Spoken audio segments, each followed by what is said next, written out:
জানিয়ে দিব এই মুহূর্তে পাওয়া সর্বশেষ বাংলা সংবাদ। শুরুতেই শিরোনাম। ভারত খনি দেশদ্রোহীদের আশ্রয় দিচ্ছে, দেশের মানুষ তাদের ফেরত চায় বলে ভারতকে করা হুঁশিয়ারি জামায়াতের নায়েবে আমিরের।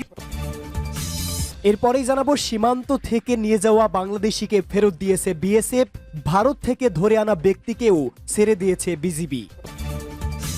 এদিকে আসন্ন নির্বাচনে ইসলামের পক্ষের শক্তিগুলো এক হচ্ছে বলে চরমোনাই পীরের বার্তা।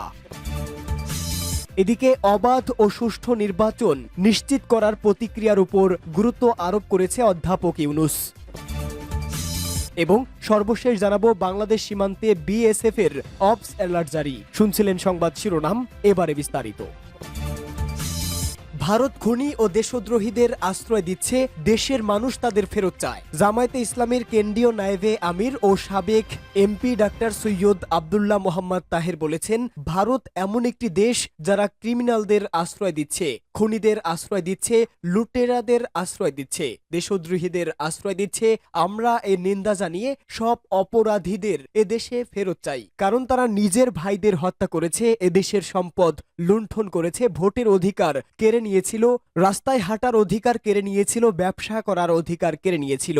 এদেশের মানুষ তাদের বিচার চায়, বিচারের জন্য বাংলাদেশের মানুষ তাদের ফেরত চায়। এ সময় তিনি বলেন, যারা মাথা নত করে দিয়েছিল প্রতিবেশীদের কাছে, আজ তারা সেখানে গিয়ে আশ্রয় নিয়েছে। ওই দলের প্রধান ভারতে, দ্বিতীয় ব্যক্তি ভারতে, তৃতীয় ব্যক্তি সহ ছোটখাটো সব নেতা ভারতে পালিয়ে গেছে।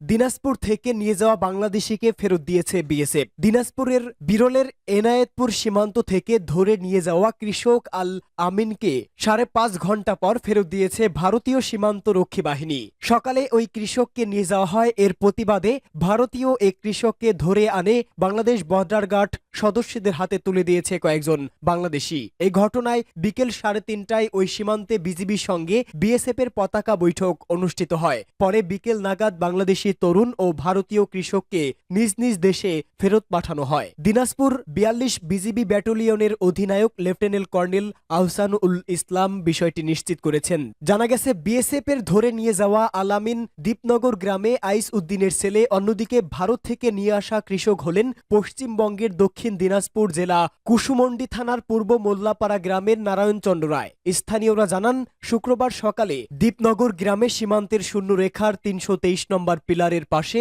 নিজ জমিতে চাষ করছিলেন তিনি। এ সময় বিএসএফ সদস্যরা তাকে ক্যাম্পে নিয়ে যায়। তারপরে পরিবারের লোকজন বিজিবি সদস্যদের বিষয়টি জানান। বিষয়টি জানতে পেরে দীপনগর গ্রামের কয়েকজন বাসিন্দা ভারতীয় এক কৃষককে তার জমি থেকে তুলে এনে ইনায়েতপুর বিওপি ক্যাম্প সদস্যদের হাতে তুলে দেন। বৈঠক শেষে দিনাজপুর 42 বিজিবির অধিনায়ক লেফটেন্যান্ট কর্নেল আহসানুল ইসলাম বলেন, 5 জন বাংলাদেশি কোনো বৈধ কাগজপত্র ছাড়াই ভারত থেকে বাংলাদেশে প্রবেশ করেন। বিএসএফ ধারণা করেছিল সীমান্তের আশেপাশে থাকা কেউ তাদের সহযোগিতা করছেন। এ সময় আল্লামিন নামের এক বাংলাদেশি তরুণ সীমান্তের খুব কাছাকাছি ছিল, তাই তাকে সহযোগী ভেবে ধরে নিয়ে যায়। তিনি আরো বলেন, বিষয়টি ভুল বুঝাবুঝি ছিল, পতাকা বৈঠকে মীমাংসা হয়। বিকেল 4:30টায় আলামিনকে তারা ফেরত দিয়েছিল। ভারতীয় নাগরিকের বিষয়ে তিনি বলেন, তাকেও বিএসএফ এর কাছে ফেরত দেওয়া হয়েছে। আসন্ন নির্বাচনে ইসলামের পক্ষের শক্তিগুলো এক হচ্ছে বলে চরমোনাই পীরের হুঁশিয়ারি। বাংলাদেশের বেশিরভাগ মানুষ ইসলামের শাসন দেখতে চায় বলে মন্তব্য করেছেন ইসলামী আন্দোলন বাংলাদেশের আমির চরমোনাইয়ের পীর মুফতি সৈয়দ মোহাম্মদ রেজাউল করিম। তিনি বলেন, নির্বাচনে ইসলামের পক্ষের শক্তিগুলো এক হচ্ছে। আসন্ন নির্বাচনে ইসলামী দলগুলোর ভোট বাক্স একটা করার কাজ চলছে। রাজধানীর ইঞ্জিনিয়ার্স ইনস্টিটিউশন মিলনায়তনে চলা ইসলামী আন্দোলন বাংলাদেশ ঢাকা মহানগর দক্ষিণ আয়োজিত নগর সম্মেলনে এ কথা বলেন তিনি। রেজাউল করিম বলেন, বিগত দিনে যারা সরকারে ছিল তারা ক্ষমতায় থাকতে ইসলামী দলগুলোকে ব্যবহার করেছে।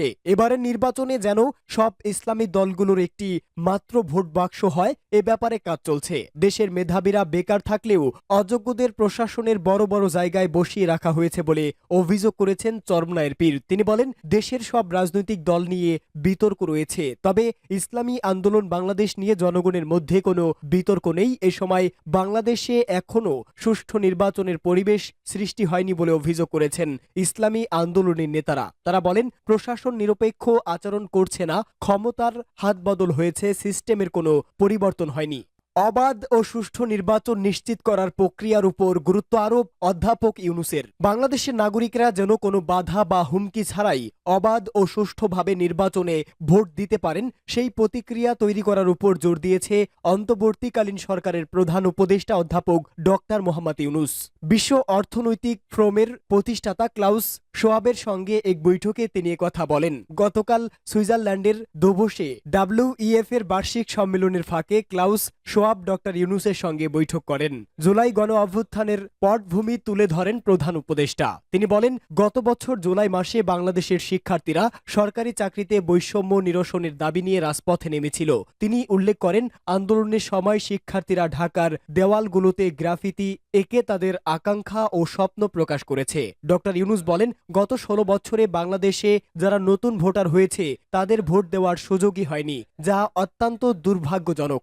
অন্তর্বর্তীকালীন সরকারের সংস্কার এজেন্ডা তুলে ধরে 2006 সালে শান্তিতে নোবেলজয়ী 84 বছর বয়সী ওই অর্থনীতিবিদ বলেন, দেশের মানুষ কোনো ধরনের নির্বাচন চায়, সেটা না জেনে সরকার নির্বাচন আয়োজন করতে পারবে না। তিনি বলেন, সরকার নির্বাচন আয়োজনের অপেক্ষায় রয়েছে, তবে এখন দেশের জনগণকে সিদ্ধান্ত নিতে হবে প্রক্রিয়াটি কেমন হবে। তারা কি ছোট্ট পরিসরে সংস্কার কর্মসূচিতে যাবে নাকি দীর্ঘমেয়াদী সংস্কার চাইবে।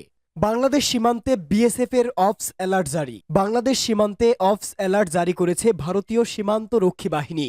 ভারতের প্রজাতন্ত্র দিবস উদযাপন উপলক্ষে উচ্চতর নিরাপত্তা নিশ্চিতে ভারত বাংলাদেশ সীমান্তে 10 দিনের এই অ্যালার্ট জারি করা হয়েছে।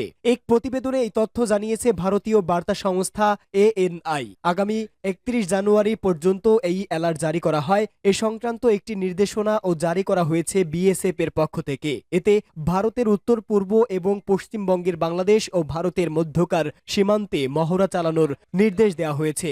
বার্তা সংস্থা বলেছে, ভারতে প্রজাতন্ত্র দিবস উদযাপনের আগে উচ্চতর নিরাপত্তা নিশ্চিত করতে ভারত বাংলাদেশ সীমান্তে 10 দিনের অপস অ্যালার্ট মহড়া শুরু করেছে ভারতীয় সীমান্ত রক্ষী বাহিনী। একটি সরকারি বিজ্ঞপ্তি অনুসারে বাংলাদেশের পরিবর্তিত পরিস্থিতি বিবেচনা করে 76তম প্রজাতন্ত্র দিবসের আগে এই পদক্ষেপ নেওয়া হয়েছে।